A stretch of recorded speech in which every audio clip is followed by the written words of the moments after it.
Acho que tá tudo certo para começar. Tá gravando já pode começar. Então tá bom. Então tá, gente, obrigada por vocês estarem aqui. Mais uma palestra nossa do CAF, do Café para os Íntimos, né? Eu já agradeço de antemão os meninos que estão ajudando a organizar os seminários e a organizar, ajudando aqui com a montagem das coisas, né? Fizeram um teste comigo hoje, muito obrigada. Eu escolhi falar do projeto Sírios, né? Então, eu coloquei um nome, eu fiquei procurando um nome para dar para esse seminário que não comprometesse muito, mas que fugisse um pouco das coisas que a gente está acostumado a escutar dos Sírios, né? Que aparece assim, o Sírios é o maior complexo científico do Brasil, Sírios é a luz para o conhecimento. Então, eu tentei fugir um pouco dessas coisas-chave que aparecem aqui, mas queria dar um nome que chamasse um pouco a atenção. Talvez eu tenha sido até um pouco pretensiosa, porque quando a gente fala do projeto Sírios, significa falar de muita coisa, além da física que está envolvida na fonte de luz. Tá? Então, assim, eu quis colocar esse nome para poder falar sobre coisas que eu vi quando eu fui na escola de professores no começo do ano, e principalmente pensando na interdisciplinaridade da física com as outras ciências. Não sei se o Barão está aqui escutando, eu acho que não, espero que ele não escute isso. Eu brinquei com o Adriel que até a biologia ficou legal nessa escola que a gente participou, né? Então, assim, foram coisas muito interessantes que eu vi e eu queria passar um pouco disso para vocês, né, para os colegas e para os alunos, até porque é um projeto muito grande e eu acho que tem um futuro bem interessante para quem quer trabalhar com pesquisa ou com indústria, enfim, tá? Então, assim, entendam isso como um projeto uma proposta de divulgação científica sobre uma visita que eu fiz no começo do ano lá nas dependências do Sírios.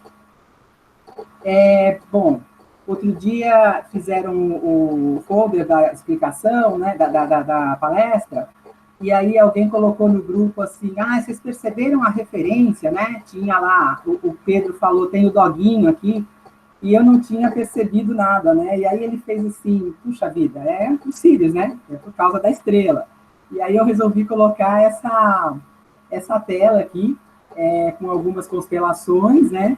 E a constelação onde aparece a estrela Sírios, né? E isso tem a ver com o nome, né? O fato do nome do projeto, né? Do nome do acelerador Sírios tem a ver com a história do brilho, que está associado à fonte de luz síncrotron que ele produz, né? Então, Sírios é a estrela mais brilhante do céu noturno, né? E isso tem a ver com o fato da gente ter uma fonte de luz que hoje é uma fonte de quarta geração, é uma fonte muito brilhante. Tá? Aqui tem uma foto do Sírios, né, uma foto aérea. As pessoas, muita gente, mesmo quem, outro dia acho que foi até o Lúcio, que falou que passava por lá, não entendia muito bem o que era essa construção, né? Então, tem gente que olha, do lado de fora parece um shopping, às vezes. Tem gente que fala que isso parece aquelas arenas, né, modernas de futebol. Mas esse daqui é o Sírios, é um acelerador de partículas, e ele é um produtor da tal da fonte de luz síncrotron, que é utilizada para diversas coisas que eu vou falar aqui, tá? Então, essa fonte, ela é uma fonte, como eu já disse, de última geração, e ela é planejada para ser uma das melhores do mundo na categoria. Na verdade, hoje em dia, existem duas, né? O Sírios e uma outra, que é a Max 4, que está na Suécia, tá? E o que é uma coisa muito legal é que esse desenvolvimento dessa máquina, né, ele foi feito totalmente aqui no Brasil. Mais de 80% dos recursos são investidos no Brasil para atender demandas de serviços, de equipamentos. Então, ele é um projeto nacional que está dando, né, muito certo. Essa daqui é uma foto da frente dos cílios, né? Quando a gente olha, que eu falei que ele parece um shopping mesmo. Essa foto ficou meio ruim, gente, porque eu sou muito boa nessas coisas ainda, eu estou me habituando, eu acabei ampliando a foto de um jeito esquisito, tá? Mas ele é mais bonito do que essa que está aqui. E aqui eu coloquei uma foto nossa, né, dos professores que participaram dessa escola, que é a ESPEN, então a Escola Sírios para Professores do Ensino Médio. Esse ano aconteceu a segunda edição dessa escola. A gente visitou os Sírios quando ele estava pronto já, né, agora. E é uma escola que chama professores do Brasil todo, são 35 professores do Brasil, então 25 professores da rede pública estadual, 5 professores das escolas particulares e 5 professores de institutos federais, né, um de cada região. Eles tomam um cuidado aqui, que é bem legal, de fazer com que tenha gente do Brasil inteiro. Né? Então, aqui tem o pessoal que é do Acre, do Amazonas, Sergipe, quer dizer, está todo mundo do Brasil aí participando dessa escola. Tá? Bom, onde é que fica o Sírios? Né? O Sírios, ele fica num complexo que é chamado de CNPEM. Né? Então, aqui aparece o acelerador, né? E aqui é como se fosse um campus, né? Como se fosse a cidade universitária, tem aí vários laboratórios. E esse CNPEM, ele é o Centro Nacional de Pesquisa em Energia e Materiais. Tá?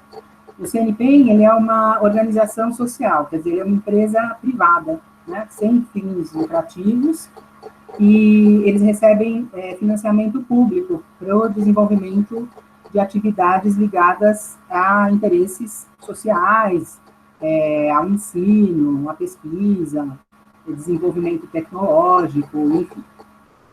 Esses daqui são os laboratórios que a gente tem lá no CNPEM, né? O Laboratório Nacional de Nanotecnologia, todos eles têm um LN aqui, tá vendo? Então, o Laboratório Nacional de Nanotecnologia, Laboratório Nacional de Biorenováveis, Laboratório Nacional de Biociências e o Laboratório Nacional de Luz Síncrotron, que é o que cuida mesmo da fonte de luz Sirius. Bom, quais que são as missões do CNPEM, né?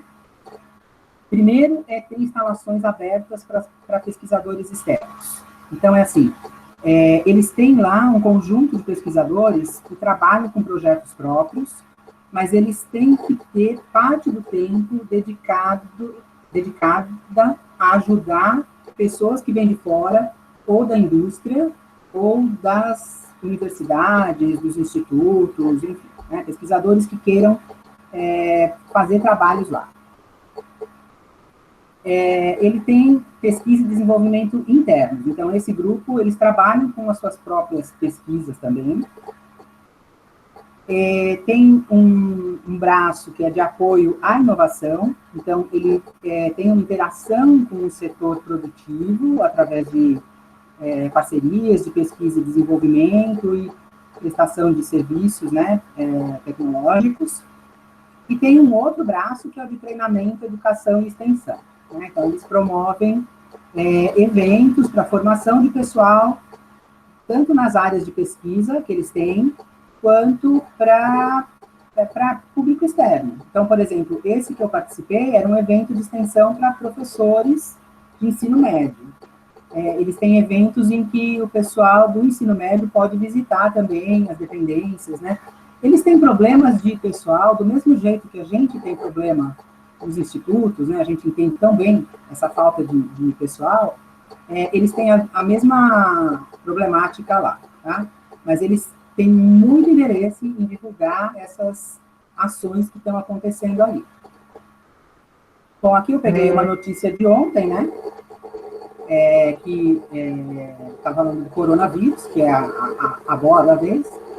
Então, está mostrando o pessoal lá no Laboratório de Biociências, trabalhando com testes para 2 possíveis remédios, né, para esse vírus. Esses laboratórios, eles estão distribuídos mais ou menos desse jeito que eu coloquei aqui. Então, é assim, esse que eu falei agora, que é o Laboratório de Biociências, ele aparece aqui, né? O Laboratório de Biorrenováveis aparece aqui também. O diretor do Laboratório de Biorrenováveis é o professor de Física, ele é um físico, na verdade, e na palestra que a gente assistiu dele, quando eu fui para lá, ele falou, inclusive, de mecânica quântica. Eu achei, assim, o máximo, né? Porque, às vezes, a gente imagina que coisas muito tecnológicas não têm a ver com física básica, né? Aqui tem o Laboratório Nacional de Nanotecnologia, né? Então, cada uma desses laboratórios tratam, né, de coisas.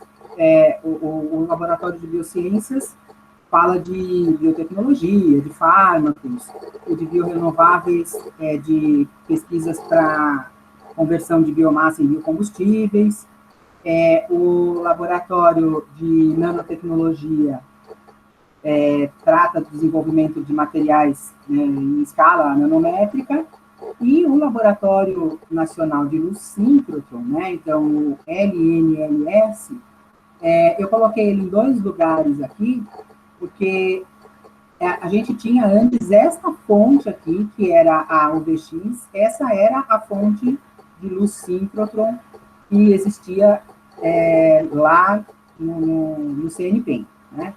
Agora é que tem o Sirius, que é o irmão dessa daqui. Então, essa fonte ela vai ser possivelmente desativada, até porque eles não têm material humano para trabalhar com as duas. Eles, na verdade, não sabem muito bem o que vão fazer ainda com tudo isso que está aqui, né?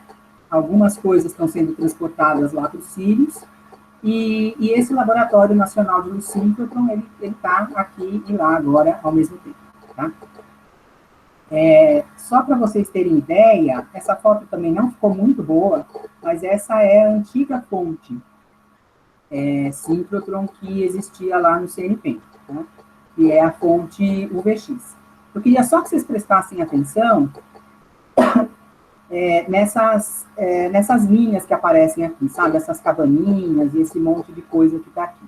A gente vai falar um pouco mais para frente dessas coisas que são as linhas de luz, né? Então, só para que vocês tenham ideia das dimensões desse acelerador e dos Sirius, que é o que está sendo utilizado agora, tá? Essa fonte, a UVX, a antiga, ela iniciou em 97, né? Era uma instalação aberta também, e depois disso, eu acho que uns 10 anos depois, em 2007, em 2008, que eles começaram a trabalhar na construção do projeto Sirius, que seria uma luz síncrotron de terceira geração, né? Mas depois tem um comitê, não lembro bem o nome agora, que veio fazer uma visita e sugeriram que eles podiam passar já para uma fonte de quarta geração, e foi isso que acabou acontecendo, então, tá? Só para vocês terem uma ideia do que a gente tem de fontes de luz síncrotron no mundo, são cerca de 60 fontes, né? Então, aqui eles colocaram mais de 50, né, espalhadas pelo mundo. Aqui não deve ter as 50, mas, assim, eles destacaram algumas, né? Eu deixei destacado aqui esses quadradinhos. Então, aqui nessas fontes, eles colocam aquelas de mais alta energia, e aqui, olha, na Suécia e no Brasil, aparecem as únicas fontes de quarta geração no mundo, né? As únicas fontes síncrotron de quarta geração, tá? Então, para vocês terem ideia da importância que esse aparato representa, né, quando a gente fala em termos mundiais, tá? Essa daqui, como eu falei, ela é uma fonte de quarta geração. Isso tem a ver com o brilho, né, aquela história do brilho da fonte, e com essa fonte a gente vai conseguir estudar com mais detalhe, né, com detalhes que não eram possíveis com a fonte UVX, os diferentes materiais, tanto orgânicos quanto inorgânicos, para diferentes tipos de pesquisas também, tá? Gente, não sei se eu estou falando muito rápido, se eu estou falando muito devagar. Tudo tranquilo? Tá certinho, pode prosseguir. Então tá bom. Então tá. O que é essa tal de luz síncrotron que a gente fala tanto, né? Toda vez que a gente fala de luz, a gente já pensa no espectro eletromagnético. Tem várias figurinhas para o espectro, né? Eu peguei essa, que é uma bem simples, na verdade, só para mostrar os nomes, né, das ondas, né, da radiação, nas diferentes faixas de frequência, né? Então, a gente pode olhar para o espectro eletromagnético olhando para as frequências. Então, quando a frequência aumenta, a gente vai das ondas de rádio, né, passando por micro-ondas, infravermelho, etc., até chegar em raios gama. Tem uma pequena região aqui, que é o que a gente chama de luz visível, né? E é essa luz visível que permite que a gente observe características macroscópicas das coisas, tá? Só para lembrar aqui, quando a gente fala do espectro, eu podia falar em termos de frequência ou energia, né? Elas são diretamente proporcionais, ou de comprimento de onda também, né? Então, quando a frequência aumenta, o comprimento de onda, ele acaba ficando pequenininho, tá? Bom, então, se a gente usa a luz visível para olhar propriedades macroscópicas, né? O que a gente faz com as outras, né? Com os outros tipos que a gente conhece muito bem, né? Então, a gente conhece todas essas denominações nas diferentes aplicações que nós temos, né? Na nossa vida. Então, quando eu falo de celular, eu penso nas ondas de rádio, micro-ondas, o controle, né, remoto, enfim. A gente tem aplicações diretas dessas ondas daqui, embora a gente não consiga enxergá-las, tá? Mas a gente pode usar essas ondas para investigar a estrutura da matéria em escala microscópica, por exemplo, tá? A gente sabe, né, acho que consenso, que todas as coisas são formadas por átomos, né? Por todas as coisas, animadas e inanimadas. Então, a gente tem o átomo representado quase sempre desse jeito aqui, embora de uma maneira talvez equivocada, né? Mas lembrando que ele tem uma parte central, que é o núcleo, e tem os elétrons lá girando em volta de um jeito que é meio esquisito, né? Mas, de qualquer forma, a gente, para estudar, para pensar em como a ciência e a tecnologia avançam, a gente precisa de ferramentas que permitam que a gente possa investigar aquilo que não consegue enxergar, tá? Então, por exemplo, a invenção do microscópio, ela mudou completamente a maneira do homem ver o mundo, né? Então, a gente conseguiu explorar e observar áreas que eram desconhecidas. E esses instrumentos foram evoluindo com isso também, tá? O Sirius, ele funciona mais ou menos do mesmo jeito, né? Ele funciona como se fosse um grande microscópio que vai descobrir, vai estudar a estrutura da matéria, dos mais diferentes materiais, e com isso a gente vai conseguir pesquisar em importantes áreas de conhecimento, né? Vai conseguir resolver problemas da atualidade e vai conseguir resolver problemas que talvez nem apareceram ainda, que a gente nem conhece. Eu peguei esse slide aqui de uma apresentação que eles fizeram lá na escola, que mostra um pouco disso que a gente vai discutir aqui, né? De como a ciência evolui junto com a evolução dos instrumentos. Então, a gente começa desde coisas muito rudimentares, né? E aplicações dessas coisas. Então, a gente, quando se discutia a radioatividade lá no século passado, talvez a gente não imaginasse qual seria a aplicação que a gente faria para isso, né? E quanto mais a ciência avança, mais instrumentos sofisticados vão aparecendo para ajudar a gente a descobrir coisas sobre a natureza, tá? Aqui aparece o acelerador UVX, né? Se a gente andar um pouquinho mais com essa seta, já aparece o irmão dele aqui, podia aparecer, o Sirius. Aqui aparece, por exemplo, o túnel do LHC, que é aquele acelerador de partículas que fica lá na fronteira da Suíça com a França. E assim, chega a ser bem interessante, que a gente vai estudar coisas muito pequenas, e para isso a gente precisa de instrumentos que são imensos, né, para estudar isso. E eu gostei desse slide aqui, porque justamente eles falam da importância da evolução dos instrumentos e da evolução do conhecimento humano, né? Então, essa pesquisadora aqui, que foi prêmio Nobel em 77, ela fala isso, né, que novos horizontes, né, começam a aparecer quando novas ferramentas se tornam disponíveis, né?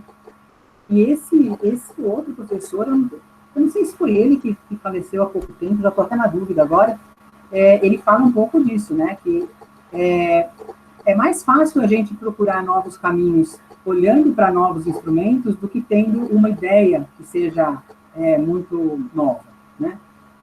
Não que as ideias novas não sejam importantes, mas, assim, a gente, historicamente, percebe que mesmo quando uma ideia muito bacana é colocada, ela só vai ser ratificada mesmo quando a gente puder, por meio de medidas, evidenciar aquilo lá. Senão fica só no campo das ideias mesmo, né? Uma coisa que tem a ver com esse instrumento que está aqui, e que a gente fala sempre, é a descoberta do bóson de Higgs, por exemplo. O bóson de Higgs foi uma ideia proposta lá em 1960, né, por volta de 1960, e a descoberta dele, né, eles foram procurando esses anos todos, e a descoberta mesmo só aconteceu em 2012, né? Então, assim, e aí sim a gente pode falar, o bóson de Higgs realmente existe, né? Porque senão é uma coisa que a gente vai juntando evidências, mas precisa do experimento, né, para ratificar isso daí, tá? Bom, como é que esses tipos de luz diferentes são produzidos, né? Então, a gente falou que lá no espectro tem a luz visível, né?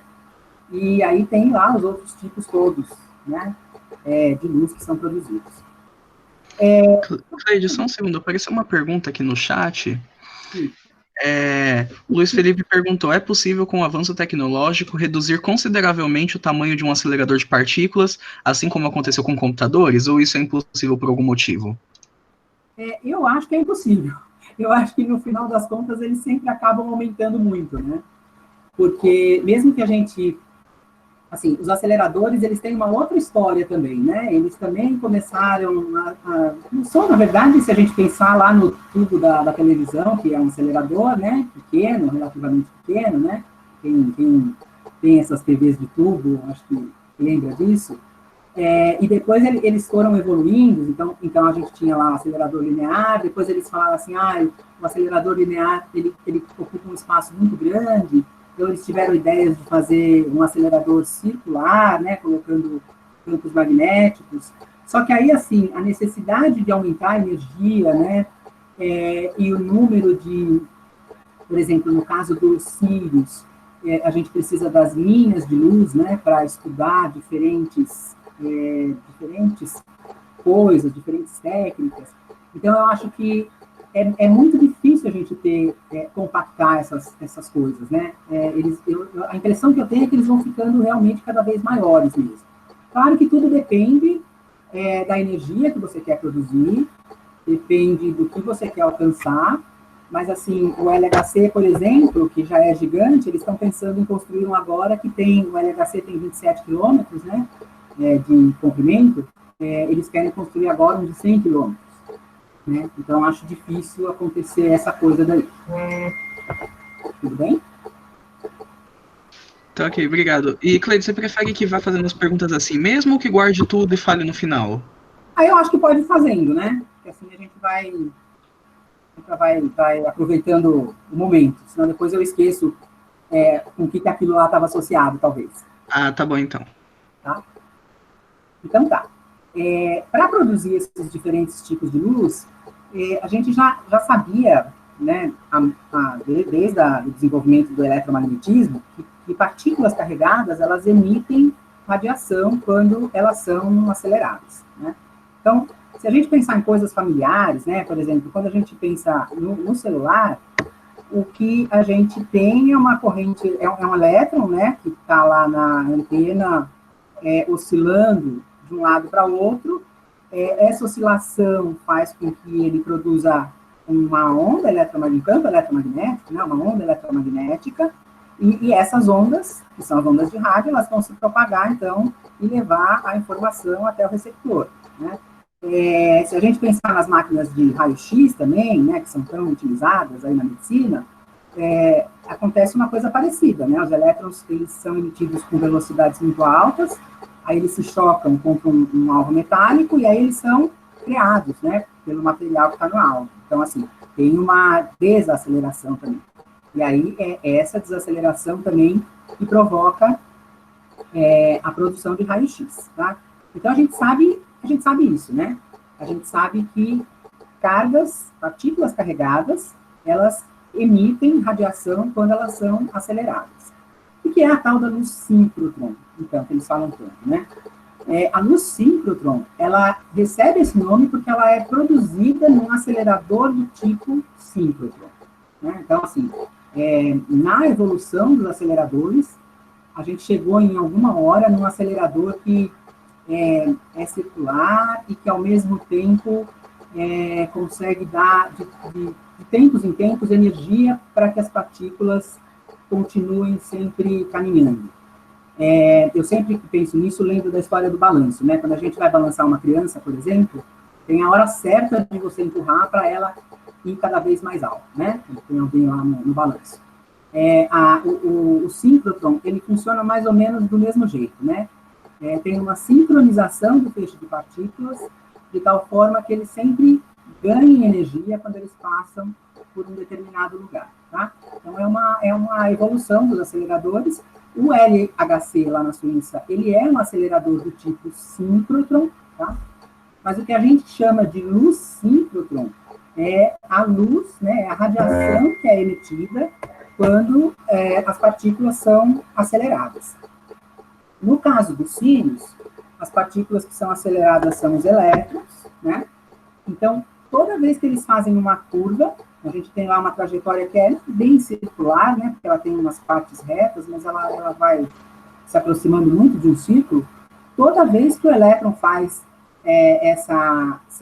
esse círculo, né? Então, ele tem uma aceleração centrípeta, e aí essa aceleração é responsável pela emissão de radiação, tá?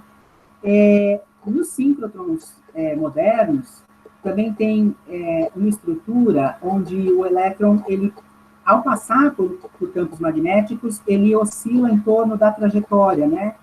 Como se fosse o desenho dos campos elétrico e magnético mesmo. Então, ele também ganha energia quando ele passa por esse tipo de dispositivo, né? São dispositivos que são colocados para ir aumentando a energia, tá? Então, é isso, né? Num acelerador de partículas, em qualquer um que tenha partículas carregadas, evidentemente, né? As partículas emitem radiação, e nos aceleradores que estão querendo estudar essa radiação é chamada de radiação síncrotron, tá? Então, é a radiação eletromagnética emitida por partículas carregadas quando elas são aceleradas, tá? Essas fontes, elas são, como os círios, né? Elas são equipamentos planejados para utilizar essa luz. Por que eu falo disso, né? De planejados para utilizar essa luz? Porque, não sei se eu coloquei... mais para frente vai aparecer, nem vou me adiantar. O LHC, por exemplo... Ô, Cleide, tem uma pergunta aqui. Diga. Pera só um pouquinho. Aqui no chat. Meu áudio está muito baixo? Tá baixo. O Pedro tentou perguntar antes, mas acho que o áudio dele tá baixo. O meu som, gente, também é muito ruim. Mas eu confesso que eu tenho até medo de mexer e ficar pior. O seu tá bom. Não, pode deixar, o seu tá bom. A pergunta foi do Gustavo Araújo, e perguntou se existe alguma chance, por mínima que seja, do Brasil criar um acelerador de partículas tão grande ou até maior que o LHC. Não tem nenhuma chance, porque é um investimento... Na verdade, assim, o LHC, ele é um investimento coletivo, né? Então, assim, são vários países que formam uma espécie de consórcio O Brasil, inclusive, o Brasil participa, né, tem pesquisas, tem pesquisadores que vão para lá, mas ele participa, ele não é país membro, mas ele chegou a ter uma conversa para ele se tornar membro, né, que esbarrou em vários detalhes burocráticos, e depois isso parou, não avançou mais. Mas, assim, seria praticamente impossível, a menos que tivesse, assim, um grande desenvolvimento na América Latina, por exemplo, e os países resolvessem fazer um consórcio. Mas, primeiro, assim, não tem muito sentido, né, ficar também todo mundo construindo uma máquina dessa, e um país sozinho não conseguiria fazer isso, tá? A história do LHC é muito legal, porque, justamente, é para ser um dispositivo para ser utilizado por várias nações, né, por muitas pessoas. Então, os países que são membros, eles também contribuem financeiramente para aquilo funcionar, né? E aí eles têm vantagens. Então, por exemplo, se o Brasil fosse membro, ele podia vender materiais, né? Sei lá, se ele produzisse ímãs e quisesse vender para o LHC, ele poderia fazer isso, teria, assim, uma preferência, digamos, tá? Então, tem vantagens de participar, no sentido de poder prover o experimento, né, com tecnologia do país, que se interessa por fazer isso, mas, assim, demanda também um investimento, tá? Mais alguma pergunta? Por enquanto tá só isso no chat, pode continuar. Então, tá. Então, voltando a falar lá da fonte de luz síncrotron, os cílios, como essas fontes síncrotron, elas são feitas especificamente para o estudo dessa luz, para a aplicação dessa luz. Porque, mais para frente, eu vou mostrar um gráfico que fala das gerações, né? O que é um síncrotron de primeira, de segunda, de terceira geração. E, na verdade, quando as pessoas começaram a estudar o síncrotron, eles estudaram, tipo, pedindo um favor para o pessoal, tipo lá no LHC, nem era o LHC ainda, né? Acho que era o antigo. Eles perceberam que existia essa radiação, para o que eles faziam lá, essa radiação não interessava, e aí algumas pessoas pediram, tipo, por favor, posso estudar isso daqui, né? Tipo assim, você me dá um cantinho para estudar essa luz, né, em particular. E aí eles começaram a perceber que aquilo podia ter aplicações bem interessantes, e depois disso eles começaram a construir, então, fontes dedicadas de luz síncrotron, tá? Então, as primeiras fontes síncrotron, na verdade, elas eram fontes chamadas de parasitas, né? Porque elas usavam um outro acelerador que estava pensando em outra coisa que não o estudo da luz síncrotron, tá? Aqui eu coloquei um outro desenho do espectro eletromagnético, um pouquinho mais bonitinho, vamos dizer assim, né? Ele ficou um pouco desfocado, mas, assim, aqui dá para ter ideia da ordem de grandeza da frequência, né? Então, é aquela história, a gente está olhando para a frequência aumentando, né?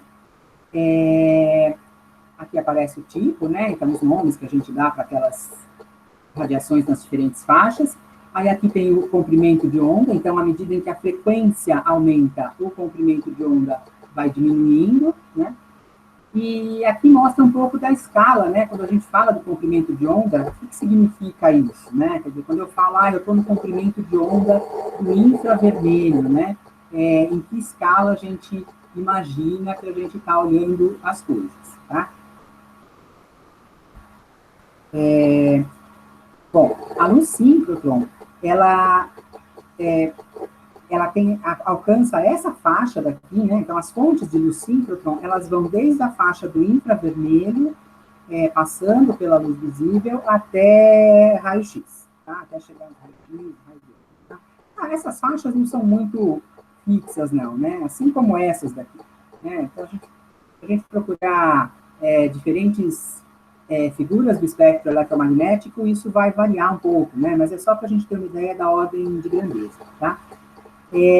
A luz síncrotron, quando ela for utilizada, então ela vai ser criada, e aí ela vai ser utilizada para ser absorvida, ou refletida, ou espalhada pelos átomos de determinados materiais. esses materiais podem ser qualquer coisa, né? Então, a gente pode querer examinar uma rocha, posso querer examinar um fio de cabelo, uma proteína, uma amostra de solo. Quando a gente estava lá na ESPEN, o professor lá do Amazonas levou uma amostra do solo de uma aldeia indígena lá, e a professora até brincou, né? Ela falou assim, em geral os alunos dão maçã para os professores, e aqui a gente fica feliz quando ganha um tanto de terra, né, para poder examinar. Então, assim, a luz, quando ela incidir nesses materiais, dependendo do que acontece com ela, a gente vai conseguir avaliar as propriedades, né, dessas estruturas em escala macroscópica. Desculpa, em escala microscópica. Tá? Quais são as propriedades dessa luz síncrotron, né? A gente fala muito da qualidade da luz, né? Então, o fato de ser um síncrotron de 4ª geração significa que a gente tem uma luz muito intensa, né? Que o brilho é uma coisa importante aqui. Então, eu coloquei essas 2 figurinhas, né? Aqui a gente tem o Sirius, né? E aqui aparece a antiga fonte. Então, essa daqui era uma fonte de 2ª geração, ou seja, ela era uma fonte já pensando na produção da luz síncrotron, ela não estava utilizando o resto de nada, né, de ninguém. E só para vocês terem ideia do tamanho, né, da diferença de tamanho entre esses 2 instrumentos que estão aí, né, o Sirius e o VX. E aqui aparece um gráfico onde a gente tem, um gráfico em escala logarítmica também, né? Ele também cresce de um jeito diferente aqui, em função das datas em que se começou a estudar o síncrotron, e é um gráfico que mede o brilho, né? O que a gente chama de brilho da fonte. O brilho, ele é isso aqui, né? Ele é o número de fótons por unidade de tempo, né? Então, por segundo, por unidade de tamanho, né? Então, pela área do feixe de luz, e por uma coisa que a gente chama de divergência angular, né? Que é tipo quanto essa fonte ela abre na medida em que ela está se propagando. Lembra que o que acontece com a fonte é que ela é uma corrente de elétrons, né? E esses elétrons, eles tendem a se repelir à medida em que eles vão andando, viajando. Então, para que isso não aconteça, tem um conjunto de ímãs lá, né, de quadrupolos que focalizam, né, que vão focalizando esse feixe. Então, o brilho de uma fonte, ele está associado a esta razão aqui, né, a número de fótons por segundo, por essa unidade que a gente chama de emitância, né? Esse produto aqui da área pela divergência angular é uma coisa que a gente chama de emitância. Tá? Então, os síncrotrons de diferentes gerações, né, eles vão aumentando o brilho, né? Então, eles vão melhorando as análises que podem ser feitas, né? Aumentando a energia dos raios-x que são gerados ali, mas tem uns cuidados que a gente tem que ter para fazer essa fonte realmente satisfazer essas condições, né? Então, uma das características da luz síncrotron é o brilho, essa coisa que a gente diz que é a fonte brilhante, né? E a outra é essa coisa que a gente chama de emitância. Então, a gente quer que uma fonte boa tenha alto brilho e baixa emitância. A emitância, eu coloquei aqui um gifzinho, ela tem a ver com, por exemplo, se a gente pensasse em 2 instrumentos, né, para iluminar alguma coisa, se a gente olhar para a lanterna e olhar para a fonte de laser, aparentemente eu posso falar assim, que legal se eu tiver uma lanterna, porque eu entro na sala e eu quero localizar um determinado objeto, né?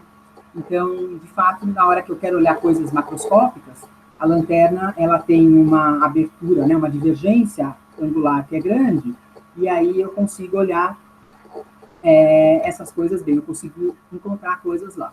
Agora, se eu quiser saber lá dentro o que acontece, então, se eu quiser saber coisas da estrutura da matéria que constitui aquele corpo, aí eu preciso de uma fonte que seja bem polimada, né? Um feixe que seja fino, né? Então, vem essa história da baixa emitância. Eu também aproveitei aqui e coloquei um desenho desses, e esses dias no Instagram acabou aparecendo, né? Qual que é a diferença entre o Sirius e o LHC? As pessoas falam muito disso, né? Porque os dois são aceleradores de partículas, né? A diferença é que, bom, primeiro eles aceleram partículas diferentes, né? O Sirius acelera elétrons e o LHC, ele acelera prótons, né? Apesar de que onde foi construído o LHC antes, também a gente já teve aceleradores de elétrons lá, né? Então, o problema não é uma coisa em detrimento da outra. Mas no LHC o que a gente tem, na verdade, é assim, é um colisor de partículas, né? Então, eles na verdade, aceleram um feixe de prótons contra um outro feixe de prótons, porque eles querem estudar coisas muito profundas na matéria, tá? O Sirius, ele acelera os elétrons porque ele quer aproveitar a radiação que esses elétrons emitem. No LHC, eles estão pouco preocupados com a radiação emitida pelo próton, tá? Se vocês me perguntarem o que eles fazem lá, com isso, eu não sei, né? Eu só estou pensando nisso agora que eu coloquei, não lembro, né, deles falarem isso quando a gente foi lá, né, do que se faz com essa radiação. Eu acho que eles mandam embora, sabe? Eu acho que não tem uma história disso, né? Tem algum lugar, tem lá algum canal onde eles pegam e desprezam essa radiação porque não interessa para eles, tá? Diferentemente do que acontece no Sirius. O Sirius é um síncrotron dedicado ao estudo da luz síncrona, tá? Embora o LHC também seja um acelerador do tipo síncrono, tá? Bom, aqui eu coloquei uma tabelinha, um desenho esquemático do Sirius, né? Destacando algumas coisas que são importantes. Então, eles sempre falam, né, do acelerador, o LINAC, que é um acelerador linear, é aqui que os elétrons são gerados e eles são acelerados logo no começo. Aí tem um booster, que é um outro acelerador, né, um outro anel por onde esses elétrons vão passar. Depois tem o que eles chamam de anel de armazenamento, e aí as linhas de luz, tá? Então, daqui a pouco eu vou passar uma animaçãozinha também, que talvez não seja das melhores, com o tempo talvez eu encontre uma melhor até, mas ela ilustra mais ou menos o que acontece, né? Aqui, o booster e o anel de armazenamento, eles parecem próximos, mas eles são próximos, né? Na verdade, eles são concêntricos, então eles são os dois circulares. O booster é um pouco menor do que o anel de armazenamento, mas eles utilizam o mesmo espaço, o mesmo corredor, vamos dizer assim, tá? O booster ele vai fazer com que, de fato, os elétrons cheguem na energia que é proposta, né, para os Sirius, que é essa energia aqui de 3 gigaelectronvolts, tá? Então, aqui, eles dizem que essa energia é mais que o dobro da energia do UVX. Qual é a vantagem de ter mais que o dobro da energia? É porque a gente pode acessar mais profundamente a matéria e com mais qualidade, né? Quer dizer, se a gente for fazer uma tomografia, por exemplo, né, a imagem é melhor, enfim, tá? Aqui aparece a emitância, né? Aquilo que eu falei, a gente quer que a fonte seja uma fonte de alto brilho e de baixa emitância. Então, a emitância aqui ela é 400 vezes menor que a emitância do UVX, que era um síncrotron de segunda geração. A circunferência desse anel de armazenamento, que é onde os elétrons ficam girando, lá eles ficam girando 24 horas, né? Então, depois de ser acelerados pelo LINAC, depois de passar pelo booster para chegar na energia do feixe que a gente quer, eles ficam girando para emitir radiação e para que essa radiação seja aproveitada pelas linhas de luz, tá? Essa circunferência desse anel de armazenamento é de 518 metros, mais ou menos, então ela é cerca de 5 vezes maior que a do UVX, né? Então, na hora que a gente colocou as duas fotos, estava para perceber, assim, a diferença, né, nas dimensões. Ela é... Opa! Ai, gente, desculpa. Ela tem até 40 linhas de luz, o UVX tinha só 18, né? E o prédio, né, a construção dos cílios, tem um prédio de 68 mil metros quadrados, tá? O terreno é de 150 mil metros quadrados. Tá? Então, esses são os números dos cílios. Toda vez que a gente fala dos aceleradores, as pessoas falam muito desses números, né? Eles são importantes para caracterizar os aceleradores.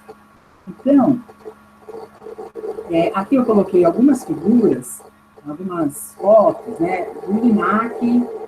Aqui, na verdade, é da fonte de elétrons, né? Então, aonde os elétrons são produzidos, aonde eles são acelerados num acelerador que é o linear, né, até atingir velocidades mais altas. Aí eles passam para o booster, né, que aparece do lado de cá, e depois, em alguma hora, eles passam para o anel de armazenamento. Tá? Então, no anel de armazenamento, eles ficam circulando lá direto, até que eles sejam liberados para as fontes de luz, que são esses espaços. Quando eu aponto aqui, vocês enxergam, né? Tá, enxergam. Dá para ver o mouse. Ah, então tá. Então, gente, vocês estão aí? Estão tão quietos? Essa é a dificuldade de dar aula assim, né? Ou de fazer uma palestra assim. Então tá.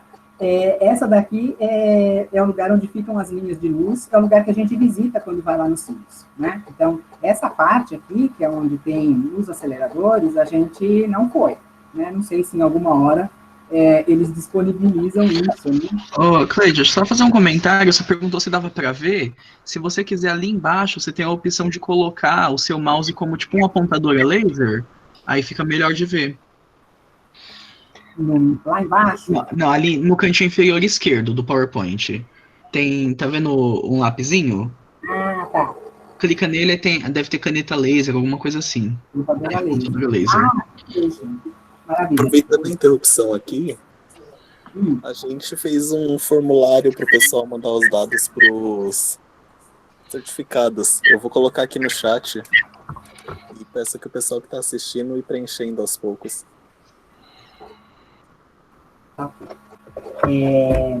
Então, esse lugar que a gente visita aqui, eu não sei, eu estava falando que, na verdade, a gente não visitou onde tem os aceleradores, né? E quando a gente vai para por exemplo, no LHC, no CERN, a gente também não desce lá onde tem o acelerador, né? Propriamente, o colisor. A menos que esteja tudo desligado, tá? Então, aqui, quando a gente foi, na verdade, eles estavam colocando o feixe em operação, ele não estava na operação máxima dele, mas ele estava já operando, né, fazendo testes, né, então a gente não entrou aqui, tá? Mas aí, essas coisas que aparecem aqui são as linhas de luz, então. Lembra quando eu falei naquela figura do VX, eu disse que a figura não estava muito boa, mas para vocês olharem aquelas cabaninhas, né, é aqui que vão aparecer as cabaninhas, tá? Então, na hora que os elétrons fazem as trajetórias circulares, eles emitem a radiação, e a radiação ela é coletada para essas linhas de luz, e os elétrons continuam, tá? Eu acho que no próximo slide vai aparecer isso, tá? Eu vou ver o que eu faço aqui. Eu vou passar um fiozinho onde ilustra mais ou menos essa coisa que eu estava explicando aqui. Gente, como é que eu faço?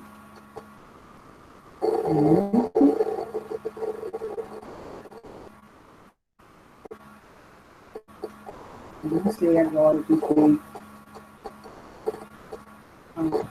Eu acho que se você clicar nela de volta, desativa. Mas assim, de qualquer forma, onde é que está o negócio para eu fazer isso aqui girar? O vídeo não está aparecendo aqui, né? Vídeo? Eu acho que você tem que trocar, você tem que desativar primeiro a ferramenta aí de escrever. E eu faço o que aqui? Pedro, me ajuda, eu também não sei. Coloca para passar para o próximo. Tenta passar pro próximo e voltar. caneta. Se você clicar nela de novo no diz que seleciona. Vamos ver.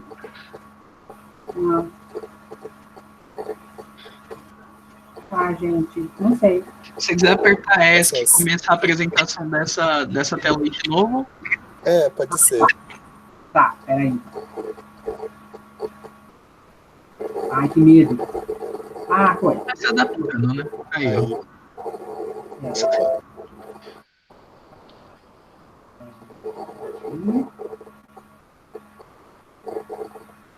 Pronto. Vamos lá.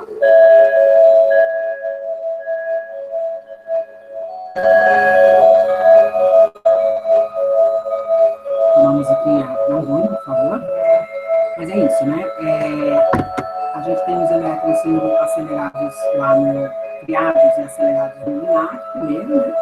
Aí eles passam por um booster que aqui, ele está bem pequenininho, né? Lembra que eu falei que o booster no Sirius, ele é bem próximo do anel de armazenamento. E aí, em alguma hora, ele vai para o anel de armazenamento, que é esse anel. E quando a gente tem esses... Cleide, a gente não consegue te ouvir muito bem. Se você quiser abaixar o volume do vídeo... Ah, tá, desculpa. Só eu desculpa. Então, o que eu dizia era assim, ele vai mostrando, desde o acelerador linear, como é que eu faço para voltar aqui? Vou deixar sem o som agora. Ele mostra como os elétrons são gerados, né, e são acelerados no acelerador linear.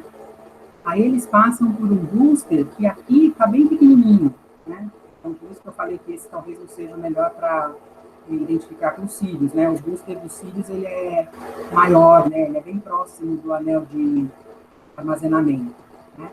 Aí eles passam para o anel de armazenamento, e aí quando eles, em alguns momentos, a gente pega a luz que é emitida na direção das linhas de luz, e aí ela vai colidir com os materiais que estão ali para ser estudados, tá? Aqui eu coloquei de novo a figura, né, lá das linhas de luz dos Sirius. Aqui acho que já é uma foto minha, né? Assim, tem fotos que são minhas, tem fotos que são da internet. Então, essa daqui é a fonte antiga. Então, essas coisas, essas cabaninhas aqui, e esse aparato todo que está aqui, são as linhas de luz. Cada linha de luz pertence a um grupo de pesquisa, as pessoas vão estudar as coisas que eles querem ali, tá? E aqui nos Sirius é isso que vai acontecer. Então, uma coisa que foi muito legal é que, na hora que a gente estava aqui fotografando, alguém falou, fotografa tudo, né? Porque isso não vai mais ficar assim. Aí a gente falou, mas como não vai ficar assim? Lógico que vai, né? Aí eles falaram, não, vai ficar tudo tomado, né? Daqui a pouco, quando essas linhas, lembra que são 40, né? Até 40 linhas de luz, então quando elas começarem a operar, isso aqui vai sumir tudo, né? Vai ficar como era lá no VX. Aqui também eu coloquei uma outra vista aqui dos Sirius, né? Então, aqui em cima, deixa eu voltar para esse, vocês me falaram que é um apontador que é melhor. Aqui em cima tem salas, né, dos pesquisadores, salas de estudo, enfim, tá? Aqui embaixo vão aparecer as linhas de luz, e do lado de cá, onde a gente não enxerga, lá para dentro, é que estão os aceleradores. Eu coloquei essa foto daqui, né, eu queria que vocês reparassem nesse detalhe, e ele aparece ao longo de toda a construção, tá? Então, depois a gente vai falar um pouco sobre as obras civis e da importância dessa suspensão aqui, para poder fazer com que qualquer interferência externa prejudique a qualidade do feixe, né, enfim, tá? Então é isso.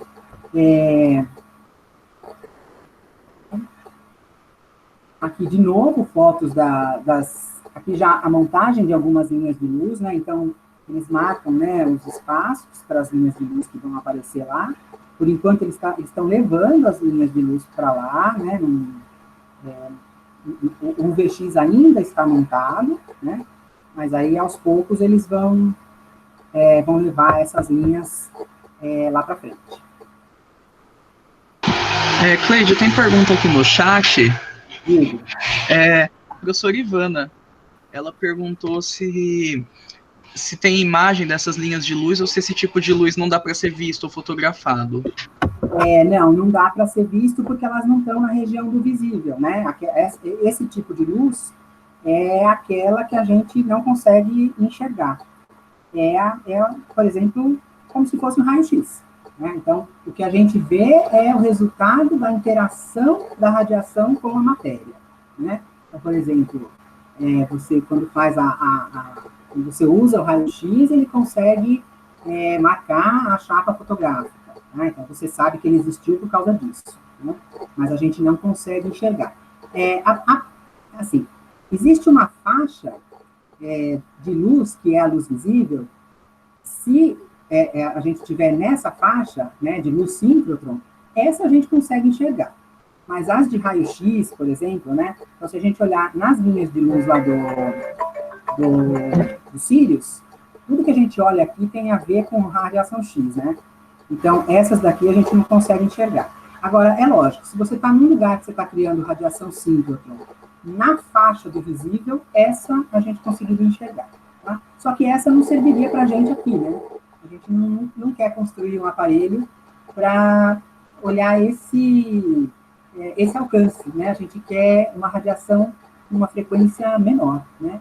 Com uma frequência maior, com energia maior também. Né? Então, os comprimentos de onda aí são menores. Tudo bem? Ela agradeceu. Bom, e aí é isso, né? Cada grupo ocupa uma linha de luz dessa daqui, né? Então, quem foi no Masterclass outro dia, que escutou a Nathalie falando, a Nathalie é a dona, né? A gente brinca dessa linha daqui, da linha Mogno. Ela apareceu muito, né? Porque essa linha, ela já tinha começado a fazer os testes no ano passado, então ela andou aparecendo, né? Nos jornais, nas revistas, aí, dando entrevista, né? O pessoal até brincou que ela era a garota propaganda do Sirius, né? Tem outras linhas que ainda não estão montadas, e tem outras, né? Que nem o VX, ele tem 18, né? E tem outras que vão aparecer ainda, né? Então, tem coisa que ainda não vai existir nesses primeiros anos de operação do Sirius. Aqui, por exemplo, é uma coisa dessas, né? Uma notícia dessas que apareceu ano passado, olha, em dezembro, né? O ano passado o Sirius apareceu muito na mídia, porque foi a inauguração, né, do Sirius. Ele foi uma obra que as pessoas falam que milagrosamente aconteceu no tempo certo, né? E foi, assim, por toda a importância dele, ele foi muito divulgado, né? Então, mesmo sem a gente saber direito, sem entender direito, ele estava aparecendo aí na mídia. E aí, essas imagens começaram a aparecer, né? Então, por exemplo, aqui, eles falam que é o raio-x de uma rocha carbonática, aqui é o raio-x do ventrículo esquerdo do coração de um camundongo, e o que eles falaram era isso, né? Que, apesar de eles estarem trabalhando em condições de teste, eles já podiam perceber que, primeiro, os raios-x eles tinham uma energia muito grande, de fato, né? E eles podiam, então, acessar a matéria mais intimamente, vamos dizer assim, e a qualidade da imagem também é uma coisa que era bem visível. Tá?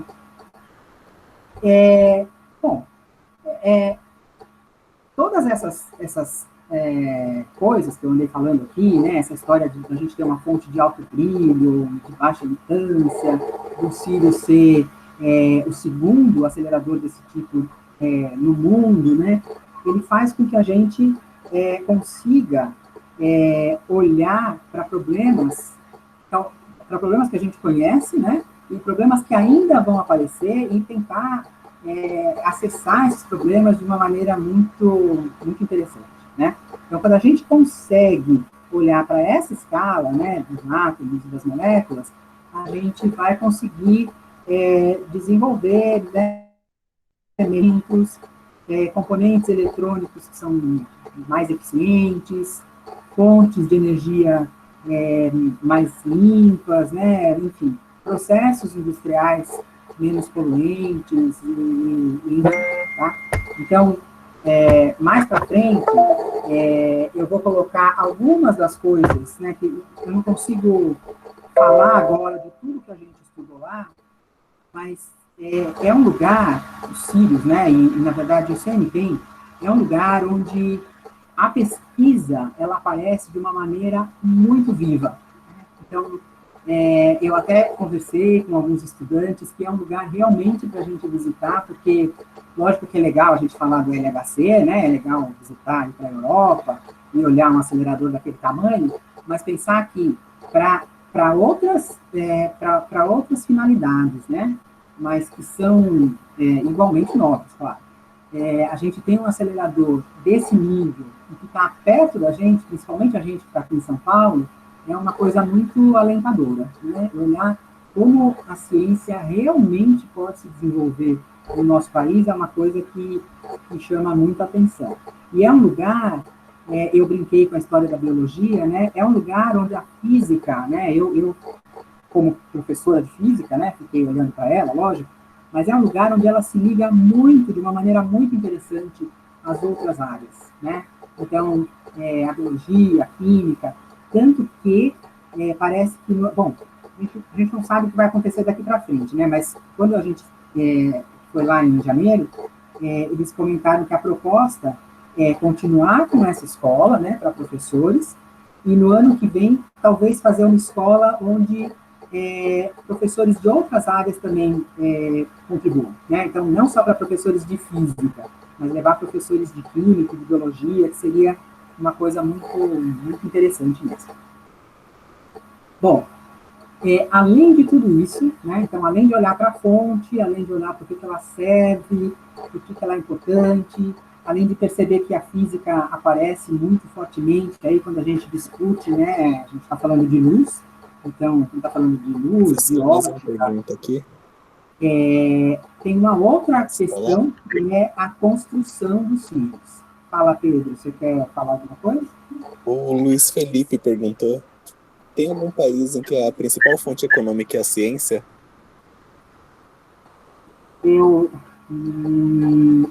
Principal fonte econômica?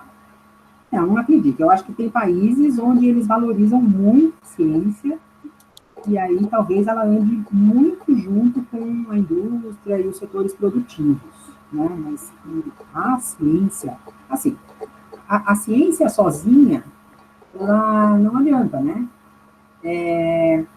Vocês que são jovens, talvez não, mas a gente que é mais velhinho, né? Vou falar da gente, vou falar do Plaza, por exemplo, que está aqui, a gente é mais ou menos da mesma época.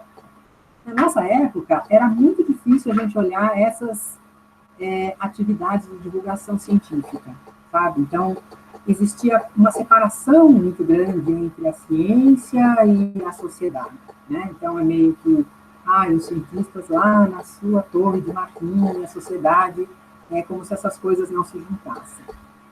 Talvez até por causa disso a gente esteja passando agora, né, por problemas tão grandes, né? A gente tenha pessoas que acreditam em coisas tão esquisitas.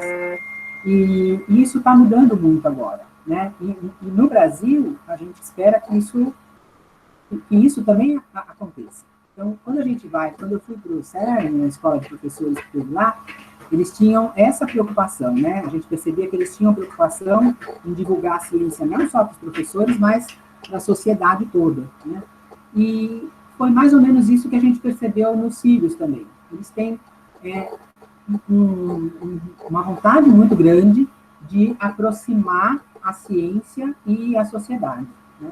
Porque eu acho que aí sim a gente pode dizer, a gente não vai ter a ciência, né, como motor de tudo, lógico, porque a gente precisa das outras áreas, mas aí ela vai estar sendo valorizada, né, vai ocupar um papel de protagonista mesmo, né, que é o que a gente espera que aconteça, tá?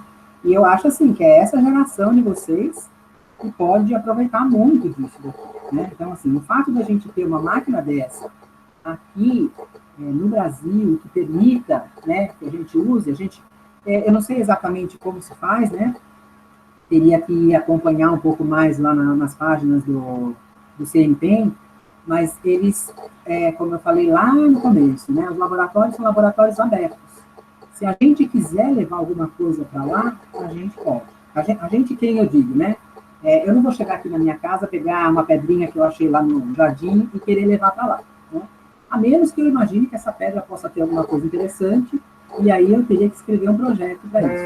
Mas as instituições de pesquisa, por exemplo, elas podem fazer isso, né? Então, os professores, nos institutos, nas universidades federais, ou nas universidades particulares mesmo, né? Eles podem levar projetos para lá. A indústria pode levar projetos para lá, pode querer estudar alguma coisa lá, né? E essas coisas são feitas, se os dados puderem ser públicos, né? Essas coisas são feitas de graça, com o auxílio das pessoas que estão lá. Quer dizer, o fato de ser um laboratório aberto significa isso. Então, se a pessoa tiver um projeto, quiser levar para lá e estudar, se os dados puderem ser divulgados, é lógico que é assim, né? Quantos projetos eles conseguem acomodar, né? Aí eu não sei. Então, deve ter um edital, provavelmente, né? Então, parece que são 2 vezes por ano, eles abrem os editais para, se alguém tiver alguma proposta de fora, levar para lá. Tá? Então, tem indústrias que se beneficiam disso, tem indústrias que precisam e que pagam por isso, mas a gente pode fazer isso também. Então, os estudantes, né, eventualmente, vocês podem ter projetos nas escolas, né, e vocês queiram levar para lá por algum motivo. Né? Então, está do lado da gente, né? Eu acho que a gente pode aproveitar muito dessa infraestrutura toda que foi produzida aqui, que está tão pertinho da gente. Tá? Bom, falando um pouco da obra, né? Então, para poder acomodar, né, para abrigar esse equipamento que tem esse padrão de tecnologia, a construção também precisa ser muito sofisticada, né? Então, assim, aqui tem detalhes da construção, isso a gente acha na internet em várias fases, né? Então, eu fui procurar uma fotinho dessa daqui, aí tem várias de 2017, né? Então, fevereiro de 2017, março, como é que estava, né? Então, desde estar na terra crua até chegar aqui, né? E aí, tem várias coisas importantes que eu não vou nem saber explicar e que tiveram que ser levadas em conta para construir esse prédio daqui, né? E poder garantir que esse feixe, que é tão maravilhoso, né, de alto brilho, de baixa emitância, e ele possa ser aproveitado na sua glória, né? Então, assim, lembra das molas que eu apontei para vocês, e que eu falei que elas estão distribuídas ao longo de toda a construção, né? Então, eles têm que garantir, por exemplo, que o prédio seja isolado de vibrações, tanto do ambiente externo quanto do ambiente interno, tá? Então, assim, qualquer tipo de vibração, né? A circulação de pessoas, o funcionamento dos equipamentos, né? Sei lá, a ação dos ventos. Então, eles têm que garantir esse isolamento das vibrações, eles têm que garantir estabilidade térmica do ambiente, né, para os componentes, eles têm que garantir a segurança de quem trabalha nas linhas de luz. Então, aqui, ó, é aquela parte que eu falei que a gente não acessou, que né, tem sempre aquela parte que está livre por enquanto, né, das linhas de luz aqui embaixo, aí tem a plataforma, né, que leva lá para o outro lado, e é aqui que fica o booster e o anel de armazenamento, né? Então, tem que garantir, essas paredes têm que ter uma espessura muito grande, né, para garantir que os cientistas trabalhem com segurança, né, para que só chegue na fonte de luz a luz que eles querem examinar propriamente. Então, foi um trabalho de engenharia também, assim, gigantesco. Eu tenho um videozinho aqui, ele é um pouquinho longo, mas eu acho que é legal de mostrar, e assim, depois disso, está quase terminando, né? Não vão embora ainda, porque está quase acabando mesmo, são poucos slides que eu tenho para chegar no final, né? Então, assim, agora, depois desse vídeo, eu vou falar um pouco, bem rapidamente, sobre a escola, né, que eu participei, e vou falar sobre o Ciência Aberta, né, que são 2 daquelas atividades que são feitas pelo braço que tem a ver com treinamento e educação de pessoal, etc. Tá? Eu vou passar o próximo vídeo para vocês, que mostra Ele tem um nome que eu esqueci agora, acho que só na hora que eu passar lá que eu vou lembrar. Ele mostra como é que foi feita a construção, e ele é bem bonitinho da gente olhar.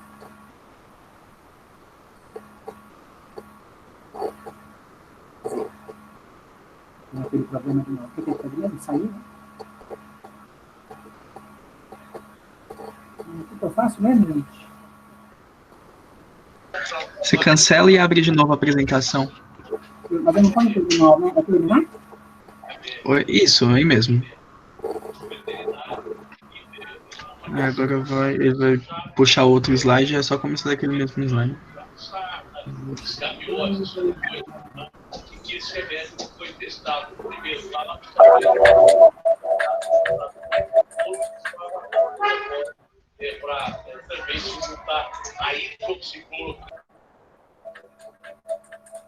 Aparece aqui, então, né? E vai mostrando onde ele está localizado, né? Então vai falar do número, se ele tem, né? Vai dar aqueles números, né? Prédio tem 68 mil. Cleide, só que tá muito alto. O som tá muito alto aqui? É porque, assim, aqui não tem... eu nem vou ficar falando muito, né? Porque ele vai mostrar coisas que eu nem sei explicar, na verdade, né? Assim, precisaria de um engenheiro aqui, talvez, para entender. Mas só para a gente ter ideia do grau de dificuldade que é fazer uma construção dessas, né? Eles começaram aí com a parte externa, né? Eles vão mostrando, até depois chegar na parte interna, no piso, que tem lá várias condições que tem que ser satisfeitas para garantir que ele não interfira na estabilidade do feixe que está sendo gerado lá dentro. Não basta ter um feixe, seja gerado com toda aquela tecnologia, a gente tem que ter a utilização plena desse feixe. Tá? Então, aí ele vai mostrando, né, como é que foram feitas as coberturas, enfim, vai aparecer aí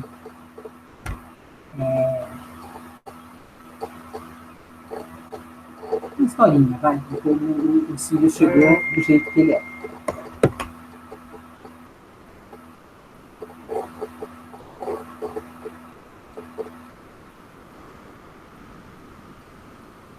Um pouquinho só de musiquinha para não ficar muito entediante.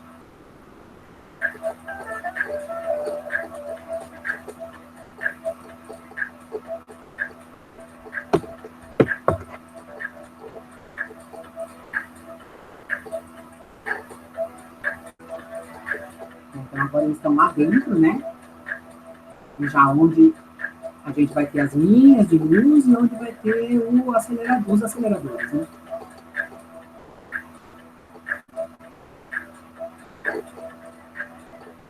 Isso tudo está na internet, viu, gente? Está na internet e está na página deles, né? Se vocês colocarem ou LNLS ou CNPEM, vocês vão achar várias coisas, várias aulas, né?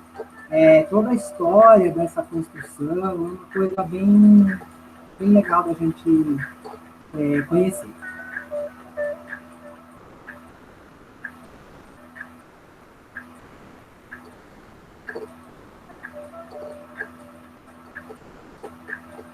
Bom, é isso então, né? E aí, para finalizar, eu queria falar do outro ramo que tem de atuação do CNPEM, com relação à formação de professores, no caso, né? Talvez, não sei se os alunos do Plaza estão aí, o Plaza dá aula para licenciatura, né? Bom, a gente também, né? O Adriel dá aula para licenciatura. Não sei se tem alunos da licenciatura aqui, a Mônica, talvez. Eles têm foi a segunda edição da Escola Simples para Professores de Ensino Médio, tá?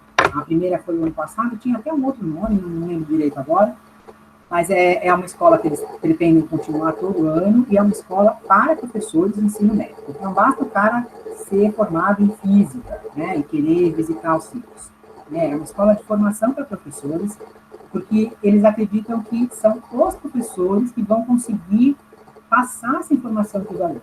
Tá? Então, é claro que eles abrem as portas para que os alunos visitem às vezes, mas, assim, eles conseguem acomodar poucas pessoas, né? Eles não têm muita gente lá para ter visita, por exemplo, toda semana de uma escola, né? E outra, né? Às vezes tem escolas que são muito distantes.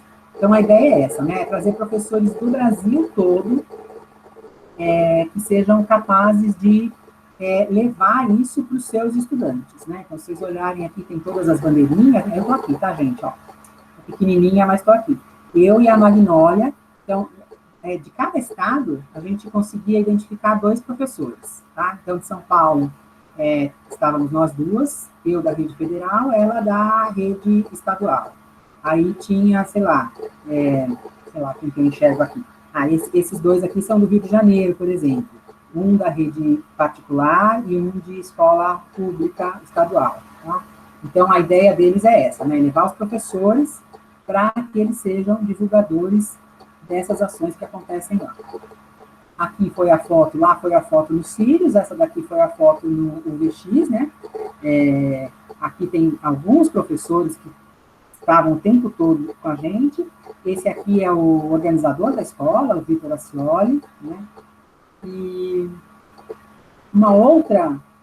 eu coloquei alguns slides aqui, porque assim, ó, eu estava pensando, eles falaram tanta coisa para a gente lá, que eu não conseguiria explicar aqui para vocês, né?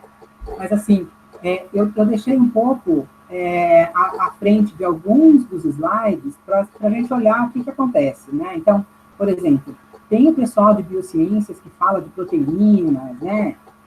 Biocatálise, tem gente que fala de redes neurais, tem gente que fala de divulgação científica, tem um joguinho aqui nessa plataforma, que foi desenvolvido justamente para ser apresentado naquela Semana da Ciência Aberta, né? Esse daqui é um antigo professor da física lá, acho que é o Adalberto Fazio, ele está lá no laboratório de nanotecnologia, enfim. Enquanto a gente estava lá, vários pesquisadores apresentaram os trabalhos deles. Então, assim, tem muita coisa que a gente... tem muita coisa para se fazer em todas as áreas nesse grande laboratório que é o Sirius. Então, e para finalizar, eu queria falar desse evento, que é o Ciência Aberta. Eles fazem esse evento já há alguns anos, mas, assim, na verdade, eu não acompanhei todos os anos, mas eu vi o do ano passado, né, e eles falaram lá que o do ano passado estourou em número de visitantes, então foram 16 mil visitantes, muito por causa da história dos Sirius, né, que estava sendo inaugurado, estava tão em evidência. Então, imagina, em Campinas isso devia aparecer toda hora no jornal, provavelmente, né? Então, assim, teve um aporte muito grande de pessoas para visitar, e aí, esse ano, eles resolveram fazer de novo Ciência Aberta em 2 dias. Essas datas foram mudadas, né? Quem estava acompanhando já presta atenção, porque ia ser em junho, e agora, em função de tudo que está acontecendo, eles mudaram para os dias 23 e 24, que eu acho que é na Semana de Ciência e Tecnologia, né? A gente faz um cadastro de interesse das escolas, quem quiser ir, né? E levar os alunos, eles estão reservando esse dia daqui, e esse outro dia é para o público em geral. Tá? Então, evidentemente, alguém que está na escola não pode ir no dia 23, pode ir lá no dia 24, mas no dia 24 não vão ter grupos de escola com os professores, né? Então, vai ser uma coisa mais livre para todo mundo apresentar. Gente, era isso que eu tinha para falar para vocês. Deixa eu colocar minhas estrelinhas e o meu obrigada aqui. Não sei se tem mais alguma pergunta. Não sei se tem mais gente por aqui. Ô Cleiton, tudo bem com você? Aqui é o professor Ricardo, você está escutando? Oi, Ricardo, estou. Então, a gente tem professores de física, né? E alunos do curso de física tem matemática aí que assistiram. Muito bacana a sua apresentação. Agradecer o fato de vocês terem permitido que a gente participasse. Vocês estão de parabéns. Aí, você, o professor Diana, todos os membros do CAF estão de parabéns, tá? Obrigada, Ricardo. Eu espero que a gente consiga conversar mais vezes, né? Quem sabe agora, mesmo distantes, a gente consiga usar essas ferramentas para conversar um pouco mais e fazer coisas em conjunto, que eu sei que você faz coisas muito, muito legais também. Obrigada, viu? Cleide, eu tenho uma dúvida. Diga. Nesse evento do Ciência Aberta, que tem como as instituições de ensino e tal, se o IFE for, a gente que é ex-aluno, a gente consegue ir junto com o IFE ou a gente tem que ir cada um com a sua instituição? Assim, se o IFE for, né? Quando eu estava lá em Campinas, no começo do ano, um dos professores que aparece até na foto, ele fez assim, Cleide, você vai ter que trazer seus alunos para cá. E eu falei, claro que eu vou levar meus alunos, né? A gente ia pedir um ônibus para a escola, né? 1 ou talvez 2. Parece que agora, quer dizer, agora não parece mais nada. Mas até a gente se afastar, né, em função dessa pandemia toda, tinha a proposta de poder usar ônibus, né, 2 ônibus da escola para levar os estudantes. Mas, assim, são 2 ônibus, né? Não sei se a gente poderia falar assim, quem quiser ir por conta, a gente se encontra lá, isso é uma possibilidade, porque eles perguntam, na verdade, quantos alunos a gente quer levar, tá? E eu ia colocar que eram 50 alunos, que era o que eu imaginava que caberia nos ônibus que a gente tem à disposição. Agora, Vitor, então, assim, se a gente for e você quiser ir, a gente pode te acomodar lá, né? Mas talvez você tenha que ir por conta, porque não sei como é que é o negócio do ônibus, né? Só que tem um pequeno problema, que é o seguinte, eu acho que isso acontece junto com a nossa amostra. E aí é um problema, porque a gente tem quinta, sexta e sábado de mostra cultural, e na sexta a coisa fica bombando lá. Então, eu não sei nem como é que vai ser. Tá? Mas a gente conversa, a gente está sempre em contato, você está sempre ajudando, a gente vai conversando. Legal, obrigado. De qualquer forma, eu acho assim, muito importante para quem quiser e para quem puder ir, é um lugar para a gente visitar mesmo, sabe? É um lugar muito legal. Além de toda a estrutura dos cílios, que é maravilhosa, né? Tem muita ciência lá, tem muita coisa legal para a gente aprender e tem muitas oportunidades, eu acho que são muitas oportunidades futuras de emprego mesmo, né? De trabalho para vocês. E, às vezes, as pessoas falam assim, eu nem gosto muito de física, né? Às vezes, a gente fala de coisas tão teóricas, e lá a gente vê uma aplicação muito grande da ciência e em ciência. Eu acho que é um lugar que vale muito a pena a gente ir.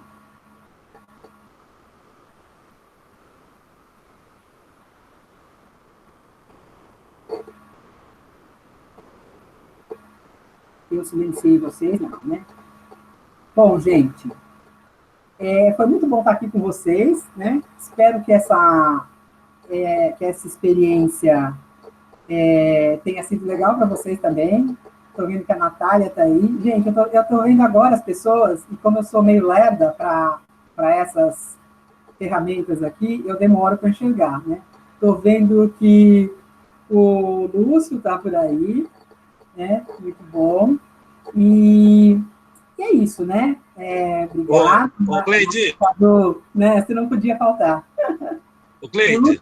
Oi. A gente tem um aluno aqui do nosso curso de física, aqui de Caraguatatuba, que foi o André. Ele está aí participando também. O André de extensão passada, a gente está escrevendo um projeto de iniciação científica sobre física e esportes. Muito legal. O André foi aluno da primeira turma, né? Foi a nossa primeira turma, aluno de formação da primeira turma, alunos ótimos. A gente tem alunos ótimos até hoje, né? Mas aquela turma é uma turma muito boa mesmo. Que legal, que legal. Então, assim, agradeço muito vocês, né? Espero que na próxima eu esteja mais adaptada com esses instrumentos todos aqui. E, assim, o que vocês quiserem conversar sobre isso, né? A hora que vocês quiserem, é só me avisar, a gente tem o grupo do café, eu posso passar materiais para vocês, o Elton está aí também. Elton, muito obrigada também por você ter ajudado, né? Todos vocês que queiram indicar pessoas para fazer palestras aqui, se vocês tiverem alguma coisa legal para apresentar também, a gente está aqui à disposição, tá? Estou vendo o Luan aí também, porque eu sou muito, muito assim, olho uma coisa, olho outra. Oi, Adriano. Pessoal, deixa eu só dar uma palavrinha aqui, né? Pessoal, deixa a fala. Primeiro, eu queria agradecer a todos pela presença, agradecer em especial ao professor Flávio e aos alunos que ele convidou. Essa é a primeira interação que a gente está fazendo entre o campus Suzano e o campus de Caraguá, nesses moldes, né? Estou achando que pode ser bem frutífero isso aí. Queria agradecer também muito a nossa palestrante, a professora Peri, né? Não esquecer que é aquele formulário que o Pedro colocou no chat, de onde nós vamos tirar as informações para fazer os certificados de participação na palestra. Tá? E outra coisa, essa palestra está sendo gravada, eu vou pedir para quem está gravando passar para mim o link, colocar no YouTube, porque isso daqui vai entrar lá naquele curso do Moodle que nós estamos fazendo no Campus Suzano, né? Nós estamos com um curso lá que se chama Difundindo o Saber. Foi uma coisa pensada para esse momento, assim, que a gente conseguisse fazer alguma coisa, mesmo que à distância e apoiado pelas tecnologias, para colocar lá. Tá? Então, não esquecer aí, quem quiser depois da palestra vai estar disponível. É só entrar na plataforma Moodle Suzano, o curso Difundindo o Saber, que ele é aberto para toda a comunidade. Era só isso. Muito obrigado.